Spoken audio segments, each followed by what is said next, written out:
예수님을 믿고 난 이후의 삶은 예수님으로 인하여 새롭게 거듭난 삶을 살게 됩니다. 그것을 오늘 이 본문에서는 예수 안에 거하는 삶이라 그렇게 표현을 하는 것입니다. 또 실제로 예수님께서 우리에게 오늘 본문을 통해서 내 안에 거하라 라고 말씀을 하시죠. 우리가 예수 안에 거하는 삶을 살아가기 위해서는요, 중요한 게 하나가 있습니다. 그게 뭐냐면 믿음의 확신이 분명해야 됩니다. 오늘 우리가 믿음의 이 확신이 부족하기 때문에, 또 믿음의 확신이 없기 때문에 자꾸 흔들리거든요. 그리고 자신이 믿음으로 살아가는 것에 대해서 그렇게 자신이 없어요. 저는 스포츠를 참 좋아하기 때문에 또 운동하는 것도 좋아하고, 스포츠 경기를 이렇게 잘 보면요, 그 스포츠 운동 속에 아주 귀한 인생의 여러 가지 원리들이 있는 것을 깨닫게 됩니다. 그 감독이 선수들에게 어느 종목이든지 예외 없이 감독이 그 선수들에게 항상 가장 먼저 강력하게 선수들에게 가르치는 게 있습니다. 그게 뭐냐면 자신감이에요. 자신감이 없으면 아무리 실력이 있어도요, 그 자기가 가지고 있는 실력을 다 펼칠 수가 없는 거죠. 신앙도 똑같습니다. 아무리 믿음이 크고, 오늘 성경은 우리에게 예수님이 뭐라고 하냐면 산을 옮길 만한 믿음이라고 말하거든요. 그 믿음의 엄청난 크기를 말하는 것이죠. 그렇다 할지라도 내가 그 믿음을 붙들고 사는 이 자신감, 다른 말로 오늘 말씀을 드리고자 하는 이 믿음의 확신이 분명하지 않으면요, 늘 흔들립니다. 그리고 자기의 신앙에 대해서도 늘 흔들리게 돼요. 그래서 오늘 말씀을 통해서는 오늘 예배 나오시는 성도님들께 예수 안에 거하는 확신을 가질 것을 꼭 말씀을 드리고 싶습니다. 예수 안에 거하는 확신이 없으면 믿음으로 살기는 거의 어렵습니다. 왜 예수 안에 거하는 믿음으로 오늘 우리가 살아가지 못하느냐? 여러 가지 이유가 있는데, 그 첫 번째 이유가 뭐냐면 거듭난 구원의 은혜가 없기 때문입니다. 예수님을 구주로 믿고 구원받으면 나의 심령이 새롭게 거듭난 삶을 살아가게 됩니다. 그걸 고린도에서는 새로운 피조물이라고 표현을 하고 있는 것이죠. 원래 고린도후서 5장 17절을 보면요, 그런즉 누구든지 그리스도 안에 있으면 새로운 피조물이라 말씀합니다.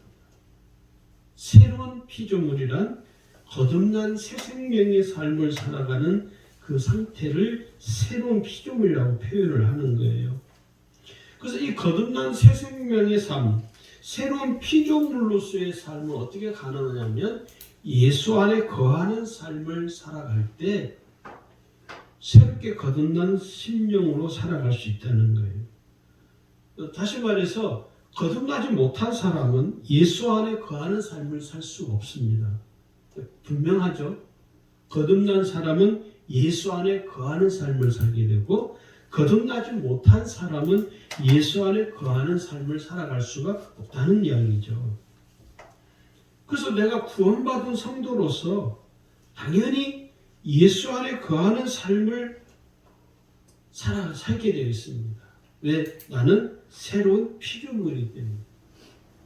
내가 아무리 죄에서 구원받았는지, 내가 태어났는지, 거듭난 새 생명인지를 모르고 살아간다면 그것처럼 참 안타까운 일이 없습니다. 그런 분들이 간혹 있어요. 집사님, 내가 구원 받았어요? 목사님, 제가 구원 받았습니까? 참 어이가 없죠. 어이가 없는 것 같지만 그 사람에게는 심각하거든요. 우리는 구원받은 우리의 심령을 어떤 나의 삶의 어떤 공로로서 그것을 우리는 자꾸 입증하려고 합니다. 여러분, 내가 거듭난 사람, 내가 거듭난 새 생명으로 사는 그 삶의 모습을 어디서 발견할 수 있냐면 내가 예수 안에 거하는 삶을 살고 있느냐 살지 못하느냐를 보면 알 수 있다는 거예요. 오늘 성경이 그렇게 우리에게 말씀을 하고 있는 것이죠. 구원받은 은혜가 없으면요, 또 그런 분들 계셔요. 자기가 구원받은 것을 자꾸 의심하는 사람이 있습니다. 자꾸 확인을 하려고 해요. 오래전에 제가 청년 때 기도원에 이렇게 한 번씩 가서 이렇게 은혜를 받으러 이렇게 기도원에 올라가서 기도원 집회, 그때는 뭐 자리가 없을 정도로 많은 사람들이 인산일을 이루어서 기도원의 집회에서 수많은 사람들이 참석을 하죠. 근데 이제 가서 이렇게 그 집회가 끝나고 나면 강사 목사님이 기도를 해주십니다. 저도 기도를 받으러 강단에 올라가기도 하고. 근데 꼭 얄미운 사람들이 꼭 몇 명 있어요. 아니, 기도 받았는데 또 받으러 올라가. 그러면 줄을 서서 기다리는 사람들은요, 볼 때 짜증이 나거든요. 아니, 받았는데 뭘 또 받고 그래. 어떤 집사님 한 분이 가가지고 그 부목사님한테 가서, 아니 목사님, 지금 우리가 다 줄 서서 밤늦게 12시 넘어도 집에 못 가고 목사님 기도받고 가려고 그러는데 저 사람 아까 받는데 또 와서 또 새치게 하고 또 받는다고. 그 목사님이 뭐라고 하냐면 얼마나 은혜가 사모함이 있었으면 그러겠냐고 이해를 하라고. 그게 은혜를 사모하는 마음을 이렇게 보면 그렇게 가지만은 그렇지 않을 아직 기도를 못 받은 사람들 입장에서 참 얄밉거든. 너무너무 얄미운 거야. 나는 기도 한 번도 못 받고 기다리는데 저 사람은 벌써 2번이나 받고. 근데 그 다음 주에 또 와서 이렇게 집회 참석하고 또 그 사람은 또 2번 또 받는 거예요. 계속 이렇게 반복이 되는 것이죠. 좋은 쪽으로 보면 얼마나 은혜를 사모했으면. 근데요, 잘 보면 정말 은혜를 사모해서 받는다기보다는 확신이 없는 거예요. 받았는데, 기도 받았는데, 안수 받았는데 안 받은 것 같아요. 또 받는 거예요. 한 번은 제가 어떤 분한테 물어봤어요. 왜 가서 다른 사람들 한 번 안수 받기도 힘든데 왜 그렇게 2번이나 받느냐 했더니 뭐라는 줄 아세요? 확신이 안 생깁니다. 한 분 받아가지고는 이게 하나님의 은혜가 내게 왔는지 안 왔는지 내가 알 수가 없대요. 그래서 확인하기 위해서 2번을 받는다는 거예요. 그건요, 확신이 없는 것이죠. 구원의 은혜는요, 한 번 하나님께서 내게 주어지는 그 구원의 은혜는요, 내가 설령 신앙생활을 조금 약간 엉터리로 한다 할지라도 그 구원받은 은혜는요, 사라지지 않습니다. 근데 우리는 자꾸 그 구원의 은혜가 사라진다고 생각하고 그 구원의 은혜가 시원찮다고 생각을 합니다. 오늘 그게 우리의 신앙의 모습이죠. 그것은 냉정하게 성경적으로 좀 비춰보면 구원의 은혜가 없기 때문에 그런 겁니다. 두 번째는요, 왜 예수 안에 거하는 믿음의 확신을 살지 못하느냐면 예수님이 누구이신지를 온전히 알지 못하고 믿지 못하기 때문입니다. 예수님이 누구신지를 온전히 알고 깨닫는 사람은 예수 안에 거하는 확신을 가지고 살게 됩니다. 그래서 그것이 흔들림이 없죠. 그러나 반면에 예수 안에 거하는 확신이 서지 않는 사람, 예수 안에 거하는 확신으로 살지 못하는 사람은 예수님이 누구신지를 명확하게 알지를 못하고 깨닫지를 못하는 거예요. 그래서 자꾸 의심하게 되는 거예요. 도마가 그런 경우에 속하죠. 예수님이 부활했는데 부활하면 내가 알겠는데 내가 직접 내 손으로 만져보지 아니하고서는 내가 믿을 수 없다. 그건 못 믿는다는 겁니다. 의심이라는 말은 무슨 말입니까? 믿지 못해서 나오는 나의 행동들이거든요. 우리 신앙도 똑같습니다. 예수님이 누구신지를 명확하게 알지 못하고 믿지 못하기 때문에 내가 예수 안에 거하는 삶을 살아가기가 불가능한 것으로 우리는 생각되어지는 거예요. 베드로를 여러분 잘 보시면 베드로가 이게 굴곡이 아주 심하죠. 굴곡이 굉장히 심합니다. 예수님이 십자가에 죽으실 것을 예수님이 말씀하니까 베드로가 막 핏대를 세우면서 그런 일은 있을 수가 없습니다 하고 막 목에 핏대를 세우면서 목청껏 소리를 높이죠. 또 이 베드로가요, 예수님이 잡히시는 그 뜰에서 어느 계집 여종 하나가 너도 저 사람 같은 한패 아니냐? 너도 저 사람 함께 같이 저희와 함께 같이 다녀. 나는 모른다. 예수님 말씀하신 대로 3번 부인을 하죠. 이게 굴곡이 굉장히 심한 사람이에요. 삶의 굴곡도 심하고 신학의 굴곡이 기복이 엄청 심한 거죠. 그러다가 예수님 말씀하신 것이 생각이 나서 밖에 뛰쳐나가서 통곡을 하잖아요. 그리고 사도행전에 가면 베드로는 전혀 다른 사람으로 사도행전 2장 3장에서는 사역을 하는 모습이 이렇게 기록이 되어 있습니다.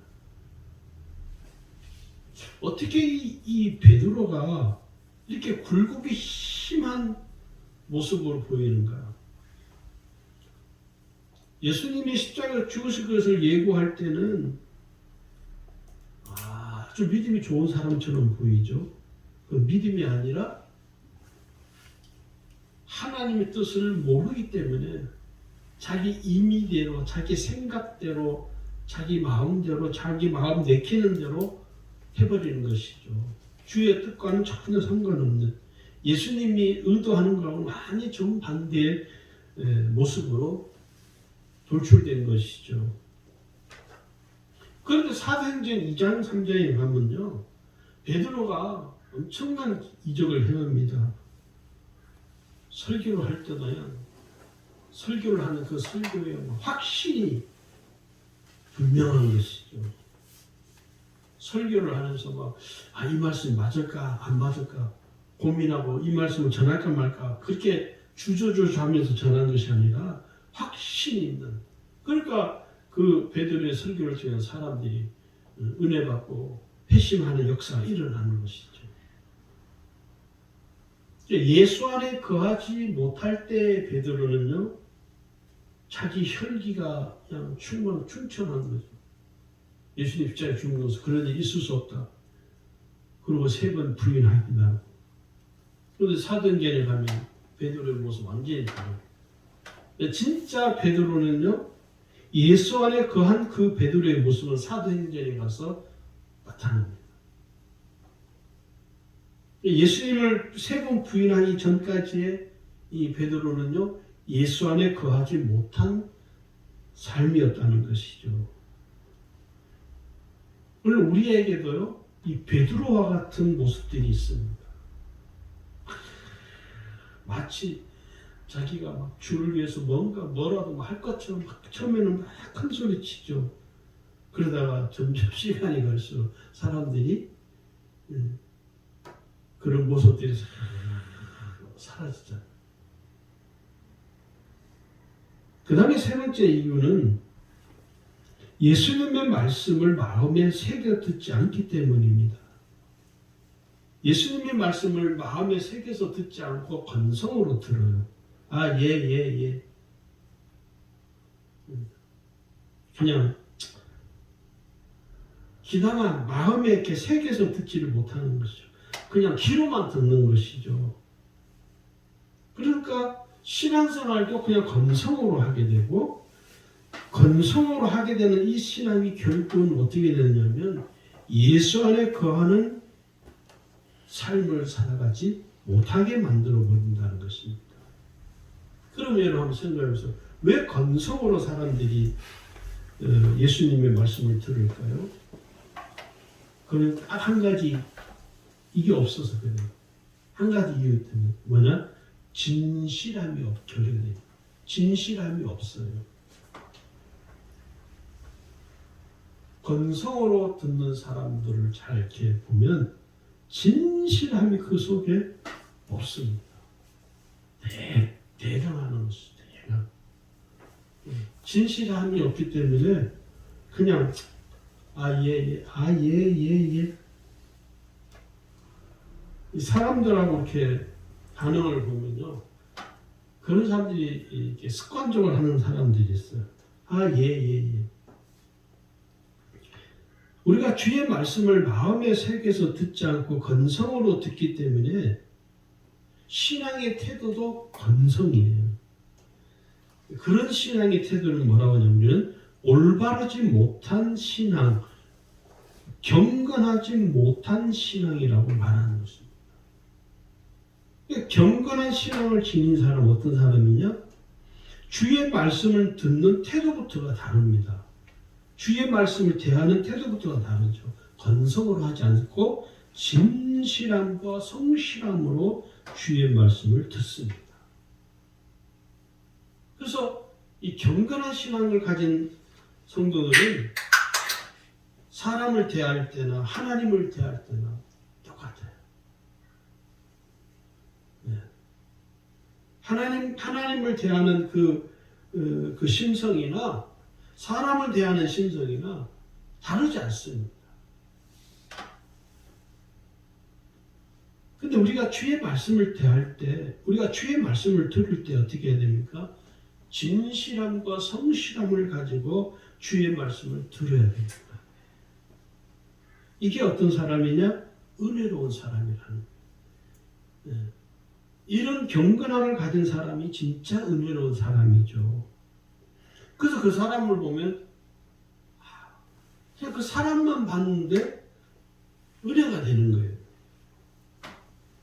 제가 청년 시절에 그런 집사님 한 분 계셨어요.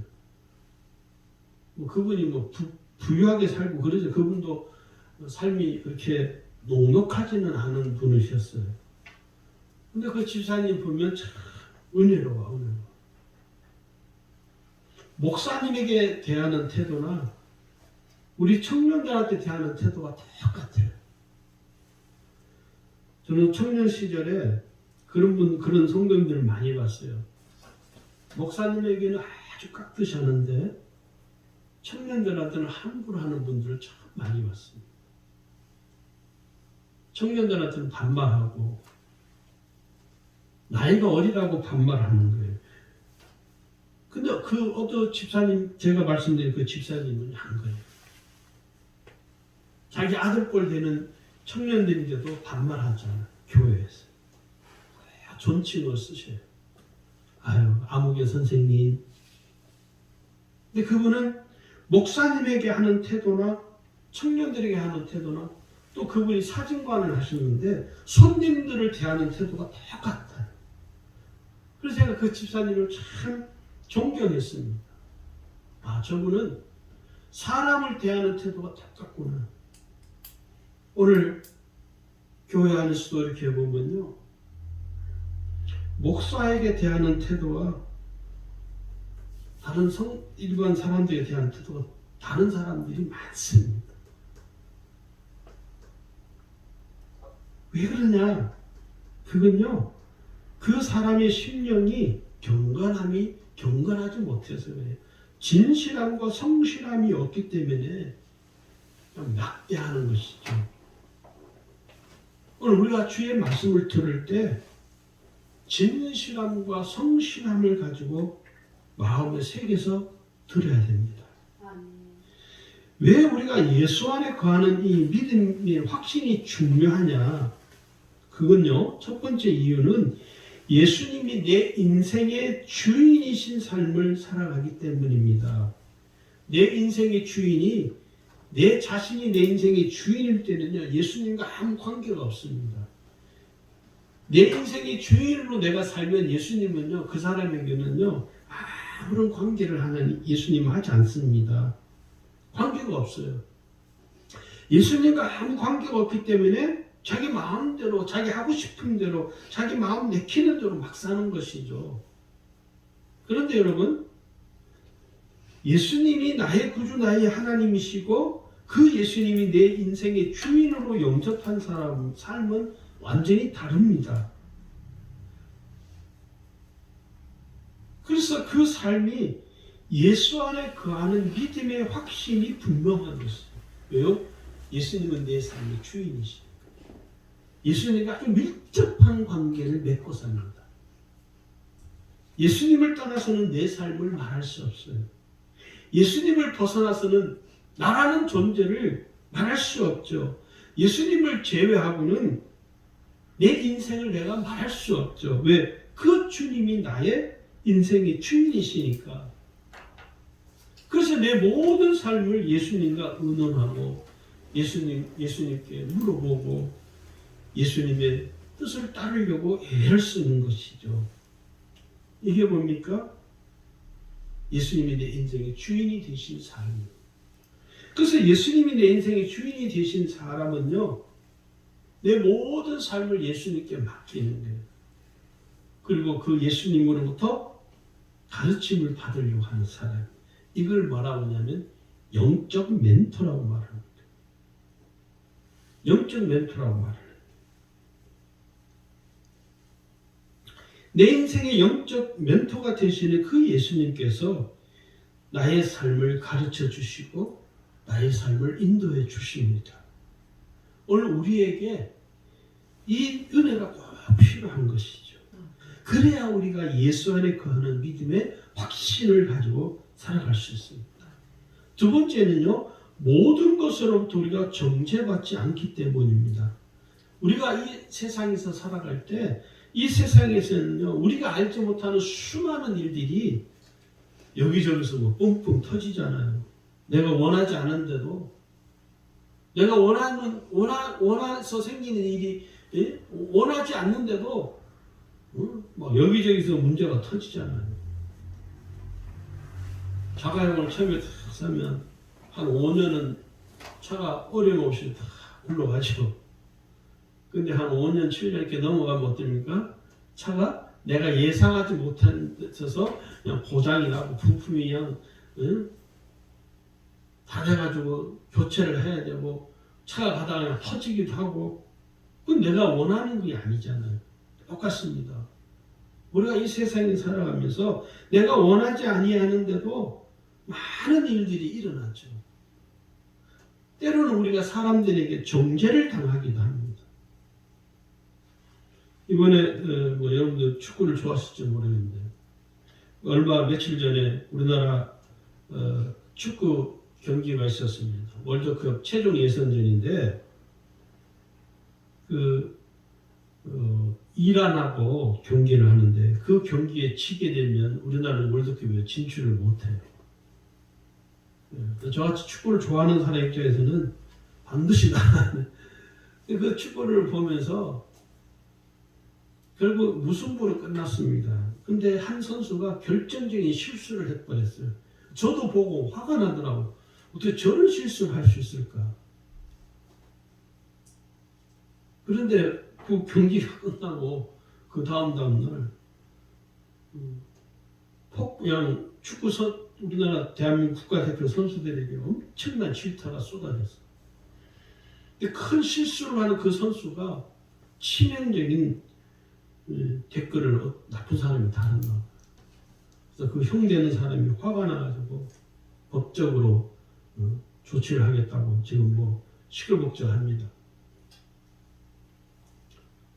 그 선수가 일부러 원해서 그렇게 했습니까? 원하지 않은 거. 그러니까 내가 원하지 않아도 많은 일들이 일어남으로 인해서 세상 사람들에게 우리가 질타를 받기도 하고 요즘 댓글 못 달리는 거 아십니까? 악성 댓글을 일반 검색하는 인터넷은 못 달아. SNS 이런 데서는 하지만은 사람들로부터 정죄를 받는 것이죠. 내가 정죄받을 만한 짓을 안 했음에도 불구하고 내가 의도하지 않아도 우리의 모든 삶이 다 세상에 다 공개되어져 있어요. 내가 SNS를 하는 순간 내 삶이 다 공개되어진 거예요. 저도 뭐 페이스북도 이렇게 하고 인스타그램 그것도 하는데 그래서 저도 뭐 글을 잘 올리지는 않습니다. 뭐 페이스북에 설교한 거 유튜브에 올리는 거 페이스북에 올리긴 하고 내가 그런 SNS 같은 걸 하는 순간은 여러분 아셔야 돼요.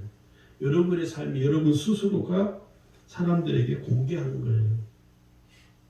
어떤 사람은 일절 SNS 안 하는 사람들이 저도 몇 년 전까지 안 했어요. 아예. 그러니까 오늘 우리는 내가 의도하지 않아도 사람들에게 계속 공격을 당하게 되는 거예요. 내가 다 공개를 해버렸으니까 SNS 이런 거 다 올렸기 때문에 내가 이 글을 올리는 순간 사람들에게 정죄받을 각오를 하고 올리셔야 돼요. 뭘 올릴 때는 그런 각오 없으면 할 수가 없어요. 그래서 우리는 사람들에게 우리의 삶에 관해서 간섭을 받게 됩니다. 이래라 저래라. 너가 그런 실수를 했기 때문에 우리나라가 졌다. 막 선수들 향해 비난하는 것도 그 선수들의 삶을 간섭하는 거예요.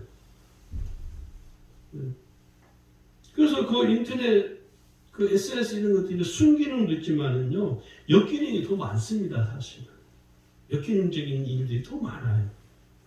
그 댓글로 인해 사람들이 마음에 큰 상처를 받죠. 그 선수 같은 건 얼마나 그 부모가 볼 때는 얼마나 그 가슴이 미어지겠습니까? 그런 내 삶을 간섭하는 것 때문에 사람들이 극단적인 선택을 하는 끔찍한 일들이 우리의 주변에서 너무 많이 일어나는 것이죠. 근데 여러분 아셔야 됩니다. 모든 이 세상의 어떤 것으로부터 정죄받지 않고 나 자신을 보호하고 지킬 수 있는 사실이 하나 있어요. 그게 뭐냐면 내가 예수 안에 거하는 확신을 가지고 사는 것. 내가 예수 안에 거하는 믿음의 확신이 분명하면 세상의 그 어떤 것으로부터 정죄를 받아도 거기에 내 심령의 흔들림이 없습니다. 할렐루야. 성경을 우리에게 그렇게 강력하게 권고합니다. 로마서 8장을 여러분 빨리 찾아보세요. 로마서 8장 1절 2절을 보시면요. 오늘 이 말씀이 우리에게 오늘 이 시대를 세상으로부터 정죄받는 우리 크리스천들에게 꼭 필요한 말씀이라고 여겨집니다. 로마서 8장 1절을 보시면 그러므로 이제 그리스도 예수 안에 있는 자에게는 결코 정죄함이 없나니 이는 그리스도 예수 안에 있는 생명의 성령의 법이 죄와 사망의 법에서 너를 해방하였습니다. 예수 안에 있는 자에게는 정죄가 없다는 거예요. 할렐루야. 그 말은 세상이 나를 간섭해 들어옵니다. 세상이 나를 막 정죄를 합니다. 그런데 여러분 아셔야 돼요. 내가 그 세상이 나를 정죄하는 것으로 세상이 나를 간섭하는 것으로 내가 해를 당하지 않을 수 있다는 거예요. 생명의 성령의 법이 나를 그렇게 자유케 하여 주셨기 때문에. 할렐루야. 그 다음에 두 번째는요. 세 번째는 풍성한 복으로 살아가게 됩니다. 예수 안에 거하는 이 확신을 갖게 되면 풍성한 복으로 살아가게 돼요. 예수 안에 거하면 풍성한 복을 누리게 된다고 오늘 이 빌립보 4장 19절에 말씀합니다. 나의 하나님이 그리스도 예수 안에서 영광 가운데 그 풍성한 대로 너희 모든 쓸 것을 채우시리라. 하나님께서 오늘 우리를 위하여 우리의 필요를 채워주신다는 거예요. 그 다음에 세 번째는요. 네 번째는 성령께서 역사하기 때문입니다. 아까 로마서 이 8장에 있는 말씀하고도 비슷한 말씀인데 요한복음 14장 26절에 뭐라 하냐면 보혜사 곧 아버지께서 내 이름으로 보낸 성령 그가 너에게 모든 가르치시고 내가 너에게 말한 모든 것을 생각나게 하시리라. 성령이 가르쳐 주신다는 것이죠. 할렐루야. 성령으로 충만하면요. 성령의 인도하심을 받는 성령으로 충만한 신앙생활을 하게 되면 예수 안에 거하는 삶을 살아가는 것이 결코 어려운 것이 아닌 것을 경험하게 된다는 것입니다. 왜요? 그 성령이 가르쳐 주시니까. 생각나게 하시고. 그러니까 우리가 성령의 가르침을 자꾸 받으려고 하셔요. 그 성령이 우리에게 평안을 주시니까. 그 다음에 다섯 번째는 예수님의 말씀을 온전히 믿고 의지하는 삶을 살아가기 때문입니다. 예수 안에 거하는 확신이 뭐냐? 예수님의 말씀을 내가 온전히 믿고 의지하는 삶을 살게 만듭니다. 예수 안에 거해 있으면 예수님의 말씀 내가 분명히 붙들게 돼요. 그 말씀을 내가 정말 전적으로 의지하게 됩니다.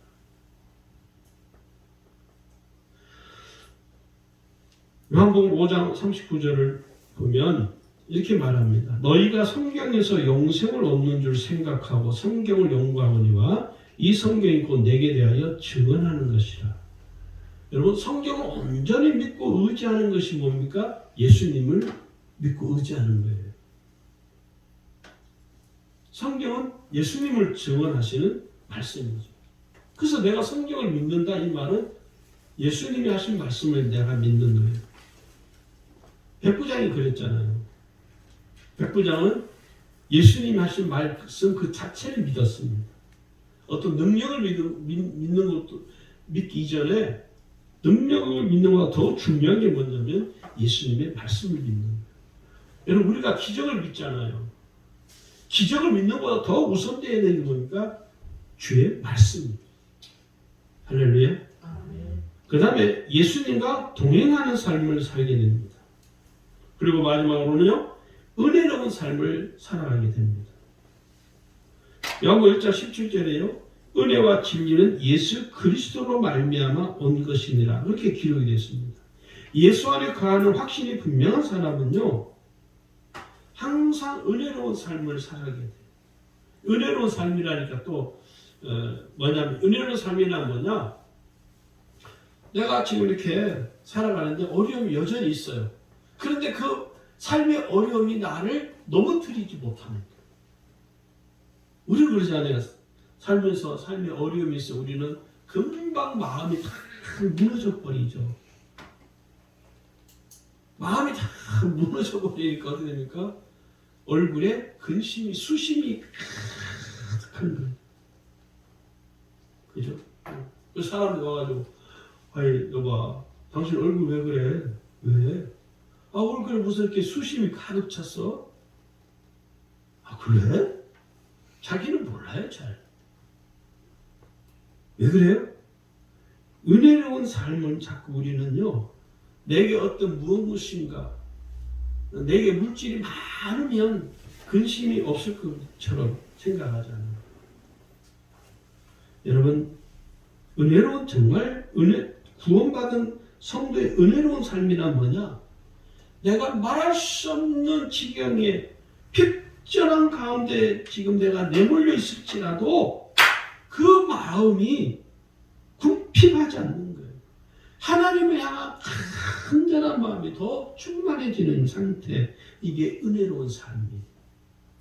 할렐루야. 우리에게 정말 필요한 삶이죠. 우리가 예수 안에 거하는 믿음의 확신이 충만해야 되는데 이 믿음의 확신이 분명하려면 예수 안에 거하는 확신이 분명한 삶이 되려면 어떻게 해야 되느냐? 첫 번째는요. 하나님의 뜻을 깨달아야 합니다. 하나님의 뜻을 깨달아요. 예수 안에 거하는 삶을 살아가기 위해서는요. 하나님의 뜻을 잘 알고 깨달아야 합니다. 이거보다 더 중요한 건 없습니다. 이게 가장 최우선입니다. 하나님의 뜻을 잘 아는 것, 하나님의 뜻을 잘 깨닫는 것, 올바르게 깨닫는 것. 우리가 신앙생활 할 때 우리의 신앙이 불안정하잖아. 우리가 신앙생활이 때로는요 불안정해요. 갈피를 잡지를 못해. 왜 그런 줄 아십니까? 하나님의 뜻을 모르기 때문에. 그럼 하나님의 뜻을 내가 분명하게 알게 되면 내 삶이 불안정해질 수 없죠. 왜? 아, 내가 지금 가는 이 길이 하나님이 원하시는 길이야. 가는 거예요, 그냥.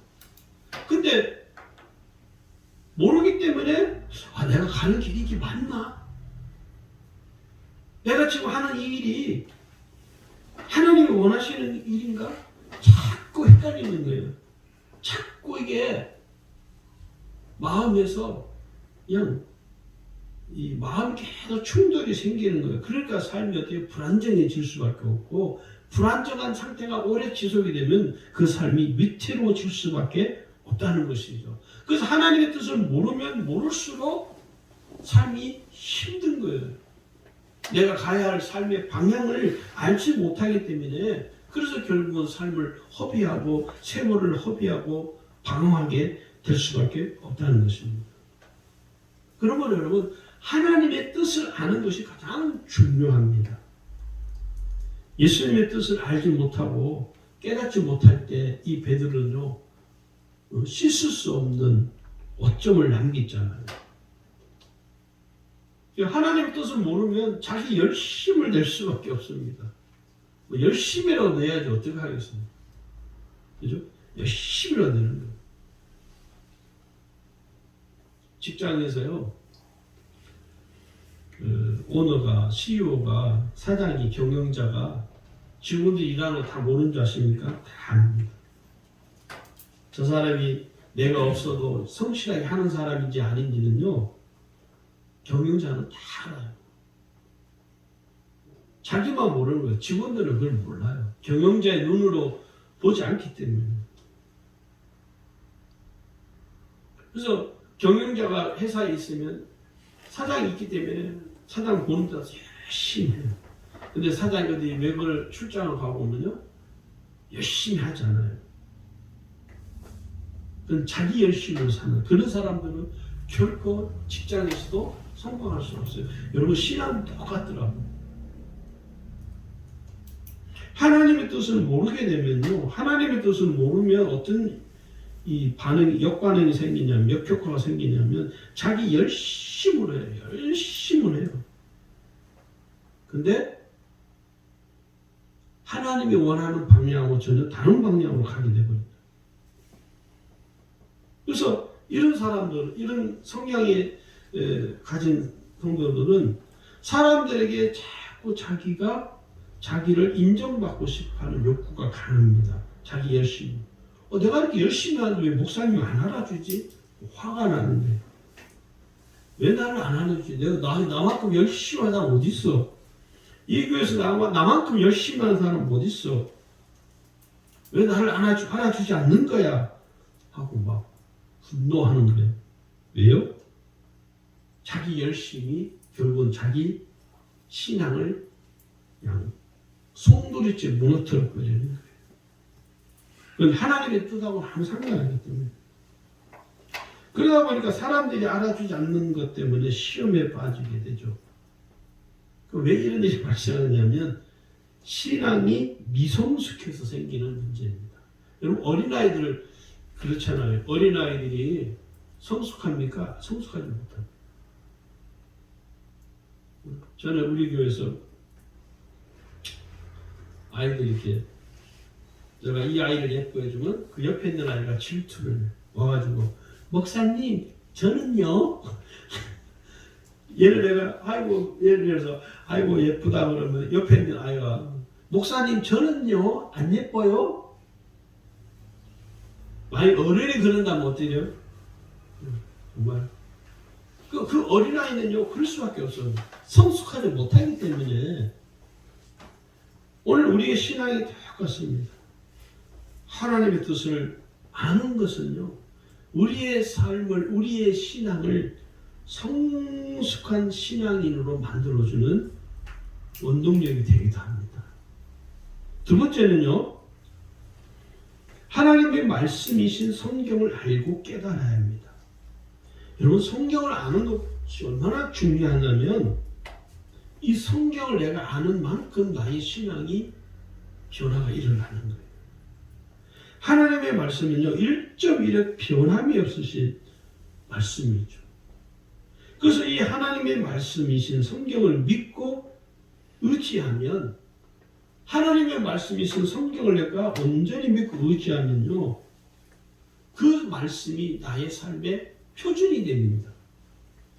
내 삶의 이 나침판이 되어지는 거예요. 그래서 내가 어떻게 살아야 될까? 내가 어떤 삶을 살아가야 될까? 내가 앞으로 어떤 인생을 살아가야 될까에 대해서 구체적으로 자세하게 성경이 오늘 우리에게 가야 할 길을 제시하고 있어요.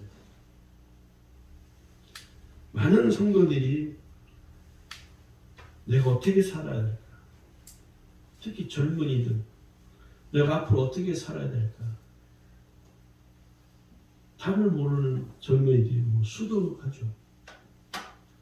그건 예수 믿는 사람이든 안 믿는 사람이든 상관이 없어요. 특히 예수 믿는 청년들은요.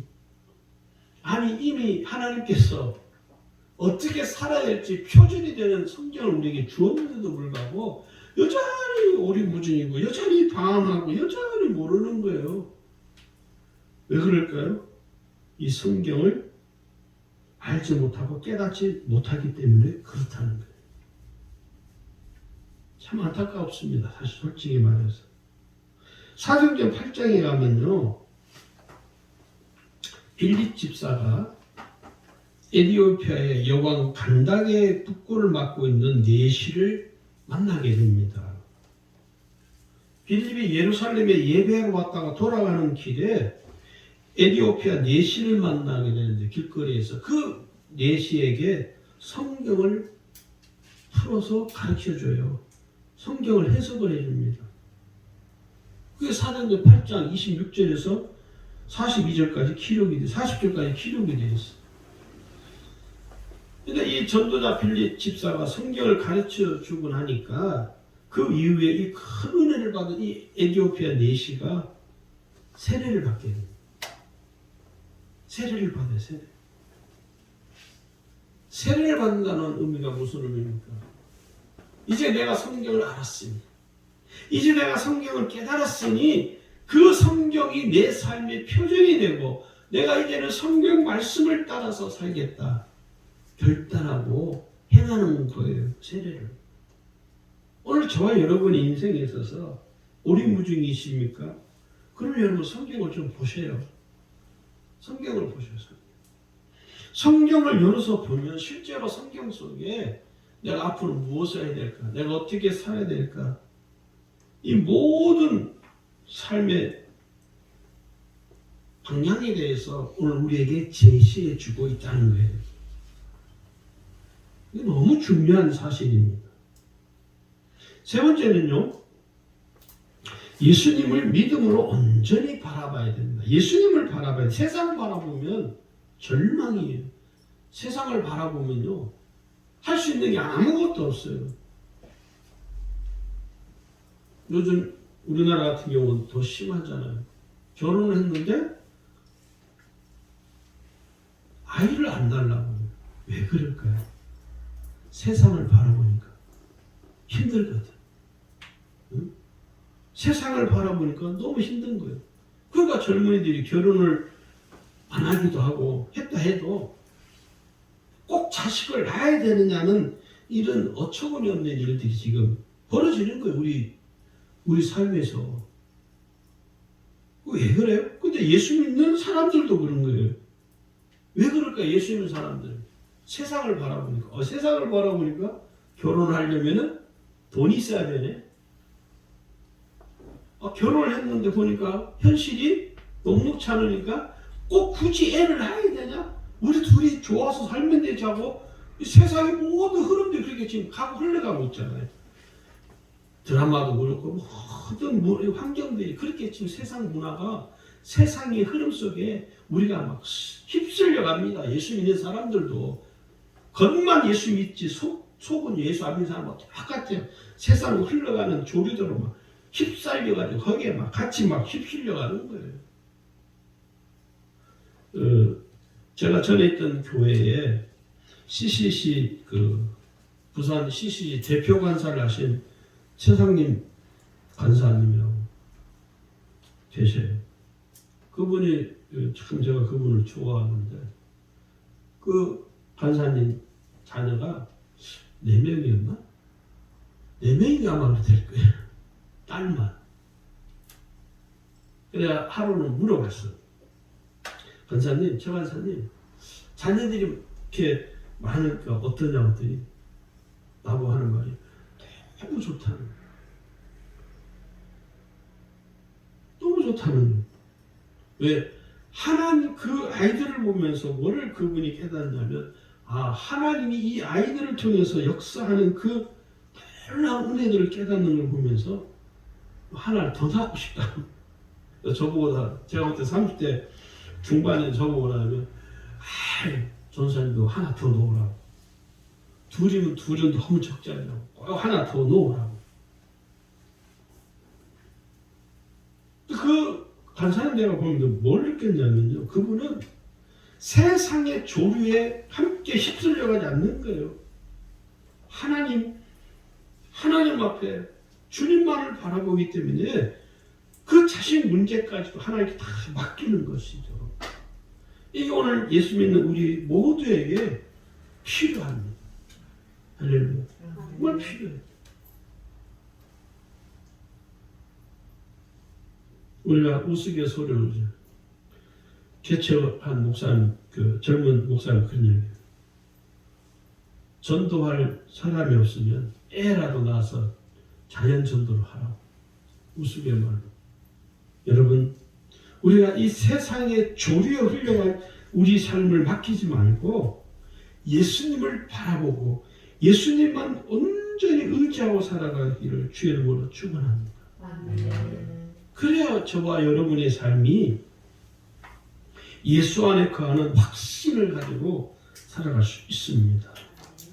이번 한 주간도 예수 안에 거하는 확신을 가지고 살아갈 수 있기를 주의 이름으로 축원합니다.